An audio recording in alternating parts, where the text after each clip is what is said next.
अस्सलाम वालेकुम। आज सोमवार का दिन है। बहुत प्यारी धूप फैली हुई है, चमकती चहकती हुई धूप।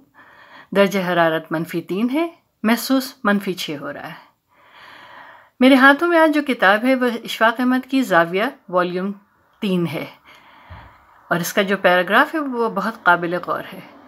हम भी अक्सर हैरान होते हैं कि हम लोग अब वो नहीं रहे जो कभी होते थे। हम लोगों के रवैयों में एक अजीब सा तशद्दुद आ गया है। इसी टॉपिक पर यह पैराग्राफ है, ज़रूर गौर कीजिएगा।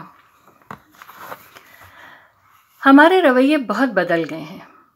हम माशी घुटन, तंग नज़री की ज़्यादती और इज़्ज़त नफ्स की दस्तयाबी के फुक़दान के पास कुछ तशद्दुद पसंद होते जा रहे हैं। मैं नहीं कहता कि आप पर या मुझ पर इक़्तिसादी बार नहीं है या मेरे प्यारे वतन पाकिस्तान के अवाम को वो इज़्ज़त नफ्स मिल गई है जिसका न सिर्फ उनसे वादा किया गया था बल्कि यकीन भी दिलाया गया था। और वह भोले भाले लोग अपने आप को लिटा पिटा कर घर बार अजीज़ व अक़ारिब छोड़कर एक ऐसे वतन में आ गए थे जहाँ उन्हें मोहब्बत, इंसाफ और इज़्ज़त मिलना थी जो पहले उन्हें हासिल न थी।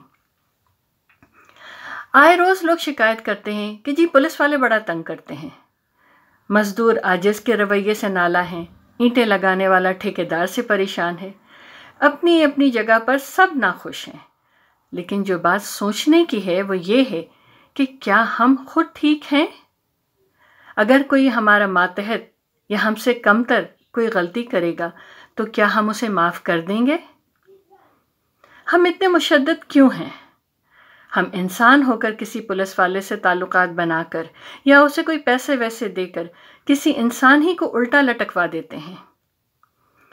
हमने माफ़ करने की अपनी अजीम मिसालें क्यों भुला दी हैं? हमें खुदावंद करीम का फरमान क्यों नहीं याद कि तुम में से सबसे अच्छा मुसलमान वो है जिसके हाथ और ज़ुबान से दूसरे मुसलमान महफूज रहें। हमने उन तालीमात से फरागत क्यों पाली?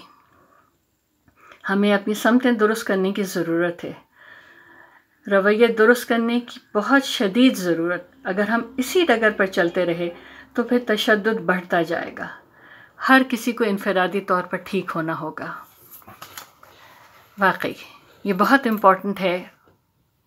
अदम बर्दाश्त माशरे में इस कदर बढ़ गई है कि कोई किसी को बर्दाश्त करने के लिए तैयार नहीं है। अल्लाह हम सबों पर रहम करे। खुश रहिए, खुश रखने की कोशिश कीजिए। अल्लाह हाफ़िज़।